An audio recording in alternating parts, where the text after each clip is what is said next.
welcome to this episode of Al's Garage.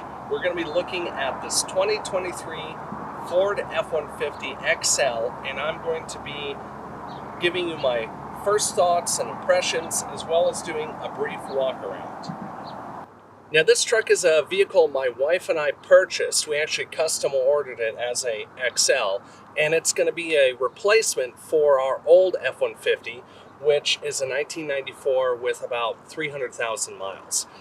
The reason that we went with the XL, I mean, trucks are getting really expensive, and with what you get with the XL, which is what I'm going to show you here, it's actually pretty good. As far as the color, this is the Atlas Blue. We wanted something that wasn't white. If you're going to go with your base XL, they have those available at dealerships, but if you go to Ford and you want to buy one of those, all of those trucks are Oxford white, just a row of Oxford white trucks, and that's boring. And we said, let's wait and actually do your basic truck, but with something that's not white. We like the Atlas Blue so far, and that's working well for us. As far as the trim, again, no fog lights, no chrome package. There's even some appearance packages that you get as a XL that'll bring it pretty close to the XLT level. But again, that all costs extra. And, for us wanting to finance this vehicle rather than lease it, we're paying for it in the end. So we said, let's go bare bones, basic wheels, basic everything. So let's walk around the vehicle, and I'll show you a lot of the different features and things that are good about this truck. So when we went through and ordered this, we got the basic trailer towing package, which includes your Class 4 trailer hitch, as well as the trailer brake controller. There's a Pro Trailer Backup Assist and a Pro Trailer Hitch Assist package that you could get for these, which adds some extra features. But again, I want to keep this as simple as possible. It's got a hitch. That means I can tow something with it. But the trailer brake does help, so I did want to go with that. So looking at the tailgate, as with everything else on the XL, it's pretty basic. The one thing it does have that I really like is the locking feature, and that obviously is controlled with your key, so pretty nice there. Sometimes tailgates have been lost in the past, so it's nice that Ford's doing this in recent years. But as far as the tailgate itself, there's no power assisted lowering or anything like that. It's just dropping your tailgate. But the tailgates do have the work surface on the higher trim models. This does not have that. It's just the standard one. Also, the step that's included, again, with the higher models, the step that comes out, and the pole that comes up as an assist, not included on these. Just your basic, plain, bare bones tailgate, which I like. One thing that's kind of nice on these is this has a bracket on either side of the tailgate where you can clip in a strap, the end of a strap. If you are loading lumber or anything else, you can use that to strap this down, and it's a really great feature. And also, apparently it seems to work on the bottom as a bottle opener, so that's pretty nice. So we decided to go with the 6.5 foot bed over the 5.5 foot bed. Really, the key differentiator, if you know what you're looking for, is that it adds some length right here. Now, most of what you see with a Super Crew is the 5.5 foot bed, but we wanted that extra room. Now, as far as the wheelbase is concerned, for the 5.5 foot bed is 145.4 inches. This is 157.2 inches. And if you're wondering, it is still able to go through the drive-through at McDonald's or any other fast food restaurant. We've you know, tried it out a couple times in the 700 miles or so that we've driven it so far. So, and we really haven't noticed that much of a difference as far as that extra foot, just from a drivability standpoint. I mean, it's a big truck, but it's not a make or break on the one extra foot. As far as the you know, length with that 6.5 foot bed, we've already used it. We've gone to Home Depot. We're doing a shed remodel that I'm turning into a home office. So I had a bunch of stuff that I was using this truck for, and you know, it's been great. It's been great so far. So very happy with the decision to go with the 6.5 foot bed. One final thing to mention about the bed, it's got these hooks on each corner, which is great for loading stuff in and strapping it down. Very common sense thing. As far as the bed finish, you know, so many people put the bed liners and the spray and bed liners in here to, I don't know what, protect the paint from what, you know. So it's obviously going to get scratched. You know, I've just accepted the fact that as I use it and load stuff in, it'll just get scratches and bumps and dings, and that's you know, how it's going to go. But you know, obviously I'm going to try to take care of it as much as I can in addition to that. So that's what we're going to leave it here, and we'll see over the years how many scratches and nicks and dents you know, come along as this gets worn in you know, in the future. As far as wheels and tires go, we are sitting on 17-inch steel wheels with these little vanity hubcaps, and they have a 17-inch aluminum wheel, an 18-inch, and a 20-inch, depending on the different configurations that you're going to go with.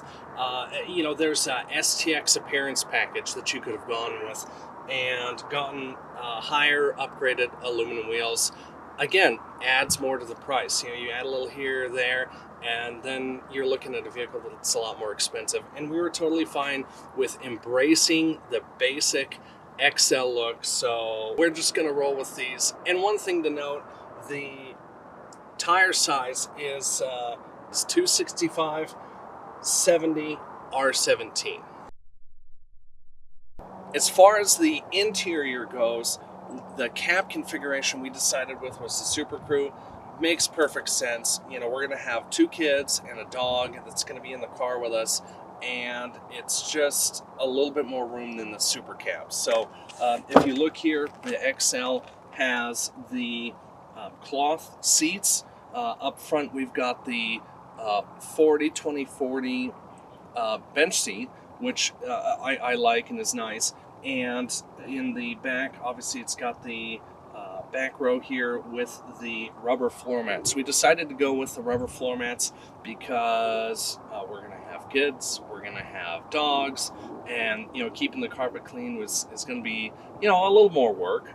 So this is just again, a pickup truck, so we're going to use it as such, and you know, being able to potentially, you know, with a light spray, hose the interior out was attractive to me. One nice thing is that the back seat has the ability to lift up. It's at least on the bottom part, and that gives you a whole lot of room.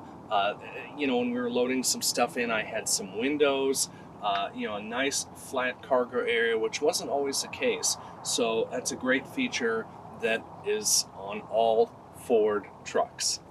Now, as far as rear amenities for the interior, they are located sort of in the center here where the cup holder piece folds down. There's some power outlets, so it's nice to have at least that. With this configuration, there's no rear climate control for our passengers, which is going to be okay. I think that we'll survive, especially with window tinting and things like that. You know, the kids will make it somehow. So I think that that'll work. And then let's go to the front of the vehicle and take a look there. All right, as we open the door and look at the front half of the interior here, we can see there's a few things that are missing with the XL. One of those is the you know, memory sets, so that you can set the memory on your seat and your mirrors. That usually goes right here. One nice thing, obviously power windows all around. I say that because not all XLs used to have power windows. It used to be manual not too long ago. If you look a little bit closer here, we can see, typically your adjustable pedals and some other stuff might be, located here, which is absent on this model.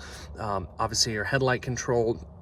One thing I don't like is when the vehicle starts, it automatically plugs it into the automatic headlight setting. It's like, well, if I want to turn my headlights on, I'll turn them on, but I guess that's why they're automatic. So anyway, just a few little controls there, but again, not as many as the more luxurious models, I suppose.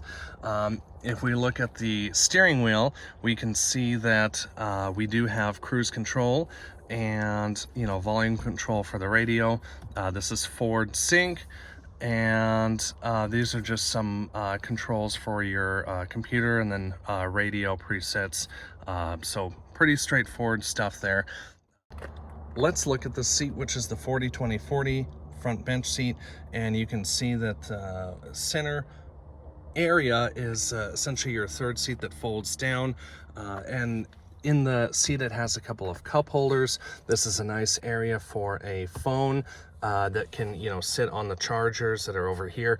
I've used this for sunglasses, and I'm sure anything else that can fit into that little area, so that's nice. There's no compartment or anything here, but if you lift this up, you can see that there is a little storage compartment under here, so kind of nice to have that. And then you can see that room for 3 adults up front. Actually, the whole cabin has room for 6 adults or 3 adults and a kid or 2 kids, or whatever configuration of people you want to put in here. It has room for it. One thing I do like is the openness here. As far as the console is concerned, it's nice to, in my opinion, not have that, so that we can have some room. The shifter, if we move forward here, you can see that the shifter for the transmission is on the column, which is nice. And as most of these column shifters have, it has the manual shifting for towing and things like that. If we work across our dash, you can see that there's this compartment here. Higher trim models have a door that covers it, which, that would be great, but typically if you want to have something that needs to be covered, you can just put it in this compartment or the compartment under the seat. So I don't really see much of a problem with that. Nice to have, though. Lots of compartments in here. We've got some here. We've got couple, the compartment pockets down here. So lots of good stuff there. As far as this bottom of the dash, this is nice and open, but you can see that there's this nice little shelf that they put here, which I think is great. Like if you're charging a phone, you can just stick it on here and charge that. Here are your power points. You have your what would equate to a cigar lighter, your 12-volt power, as well as a USB and a USB-C. This is typically where you would have your 110 converter. I didn't go with that option because, frankly, I don't know that I've really used it much up until this point, so I didn't see much of a opportunity of me suddenly needing it all of a sudden. But as far as your climate control, it is a single stage, not the dual climate control. I like that it has the dial for the fan, and as you go through, pretty straightforward here. Manual radio dials. The screen is an 8-inch screen. I believe they're going to, in 2024, go to a 12-inch screen. The 8-inch, this is the last model year for, having differences when it comes to that. So, I mean, take that for what you will, but I'm glad that I have the smaller screen because I like the physical buttons a little bit more. When we take our key and we plug that in, you can see what happens to the display here.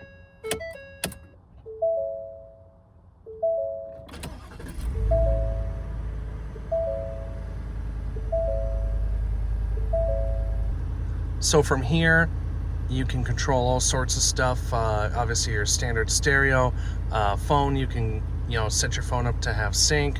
A couple of different things available on your apps. Apple CarPlay, Android Auto. I think that's Android Auto because my wife has hers connected. But some basic functions here, which is nice. The screen, is very responsive, so that's a great feature there. Driver assistance, towing, owner's manual. As far as driver's assistance, this has the lane keeping system with an alert, pre-collision assist, and park aid sensors. So it does have some nice stuff. I know that the higher trim ones have a few more fancy features, but it's nice that at least some of those are already included. If we look at the drive mode here, you can see that there's a couple of different options. There's two-wheel high. Actually, I gotta turn that on. There's two-wheel high, which is obviously your standard drive mode, and then you can go into four-wheel high just by pushing this button, and four-wheel low by pushing this button. The vehicle just has to be in neutral. So that's your more traditional shifting. But drive mode, it does have that as well. And as you start to select it, you can just kind of scroll through, and then you can see that there is a few options that it goes to, where it'll obviously adjust your driving, how the vehicle drives here. We have sport. I believe that's, sport, eco, tow haul, normal, slippery, deep snow and sand, and mud and ruts. So now we're getting into the four-wheel high. And I think that's it. So we're going to keep it on normal. Looks like there's a blue truck on it, just like ours. So let's talk about the drivetrain. The first thing is the rear end. I went with the 331 rear end rather than the 370. Now, towing for this particular configuration is 9,300 pounds. With the 370 rear end over the 330, that would have given me an extra 1,000 pounds of towing. I mean, I don't think I'll be in a situation where I'm maxing it out that much where that extra 1,000 is going to make a big difference, because I know what I'm going to tow with this. And so, given the fact that, and I know how much I'm going to tow with this. So given the fact that this is going to be, in most cases, driving down the road, not towing a trailer, I figured the 331 was a better cruising gear and would save me the fuel efficiency in the long run. As far as the transmission, not much to say about that. All these Fords come with that 10-speed automatic transmission.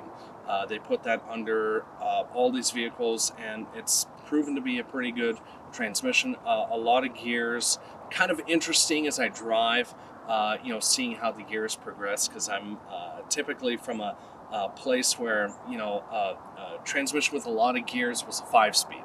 And a transmission with not that many gears with a 3-speed. So, kind of having this 10-speed is interesting to see how it goes. But it's worked great for me so far and the thousands of other people who have these trucks. So we'll see how it goes. As far as the engine goes, I went with the 5.0 naturally aspirated V8. This is good for 400 horsepower and 410 pound-feet of torque. Now, there's a couple reasons that I decided to go with this option over the 3.5 liter V6. As far as the 3.5 liter, from a strictly numbers standpoint, it actually has very similar numbers. It's 400 horsepower and 500 foot-pound of torque. As far as miles per gallon, the 3.5 is 18 and 24, whereas this is 17 and 25. What I did was, at the dealership, I talked to some of the service people and I said, hey, what comes back more? And they said, well, just from a sheer numbers that we sell standpoint, we do see, based on that, more 3.5 liters. But if I'm somebody who is looking to do work on my own cars, the V8 might be a little bit better option, because if the turbos have issues, you're running into a lot more complicated things. Whereas with these, it's a more traditional engine. And they said that, if the 3.5s come back, it's usually for things that are a lot more a lot bigger things than what the V8s are coming back with. Now, when I say that, I'm not saying that the V8s are more reliable than the 3.5s. As a matter of fact, it's kind of a mystery to me why they still sell the V8s to begin with in 2023, because the 3.5s beat them on power, they're good on mileage. I mean, there's so many people that you can talk to that says, hey, I'm sold on this 3.5 liter EcoBoost V8s, or I'm sorry, V6. So it's kind of interesting there, but I figured, hey, while we have the ability to buy a V8 engine in a classic Ford F150, let's do it. So I'm happy with it so far. It's provided good power. Haven't towed anything yet, but again, very happy with the decision. And not that it's really that big of a deal, but it does sound good. So.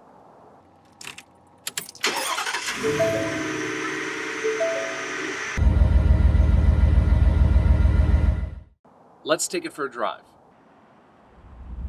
The thing that impresses me the most about the driving experience is just how smooth everything is. When they redesigned these trucks for, I believe, 2021, most of the components were redesigned and reworked, and it really shows. We have a Ford Fusion that's a 2014, and that car drives every bit as good as this. It's amazing. I guess you could say this drives every bit as good as that car. So, this is a smooth enough driving experience that we can load up the family, and the wife and I can take everybody to, different places we'd want to go in Arizona. Say it's 2 hours away. I feel confident we can just hop in and go, and it's no problem to get there. And everybody's comfortable. Again, with the Super Crew room in the back, that's very nice as well.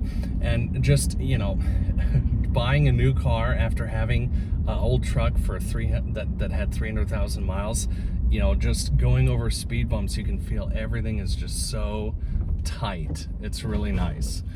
We're gonna turn left up here and test the acceleration and see how that 10-speed transmission and the 5.0 V8 do. Let's see.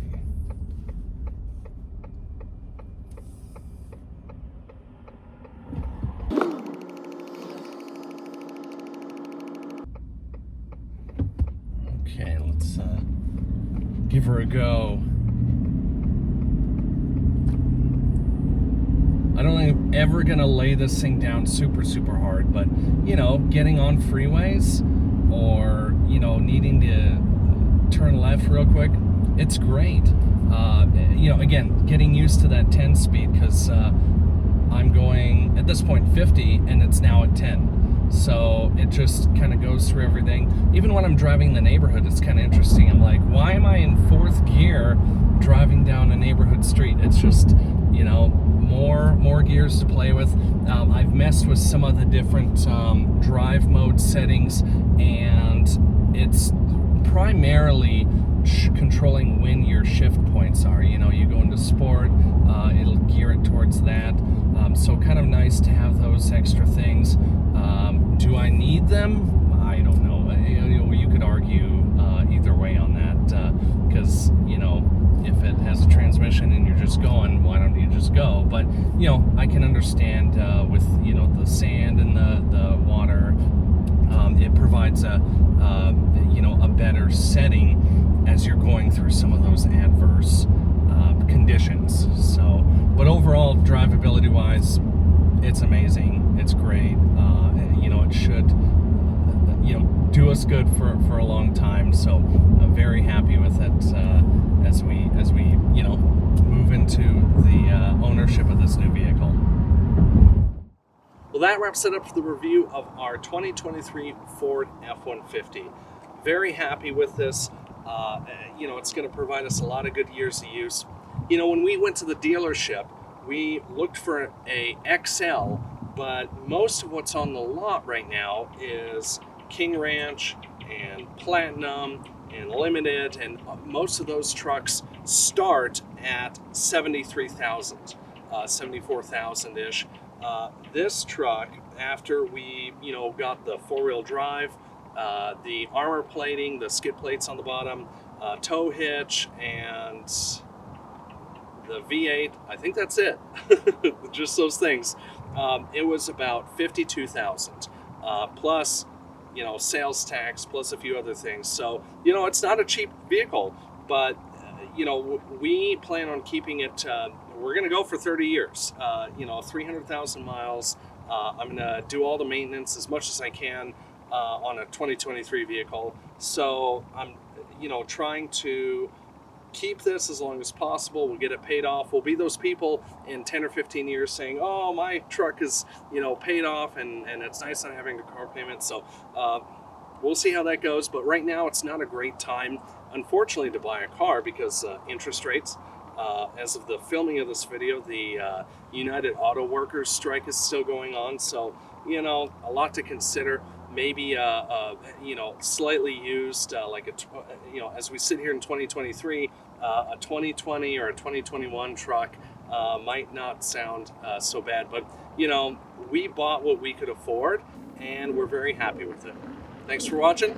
We'll see you next time.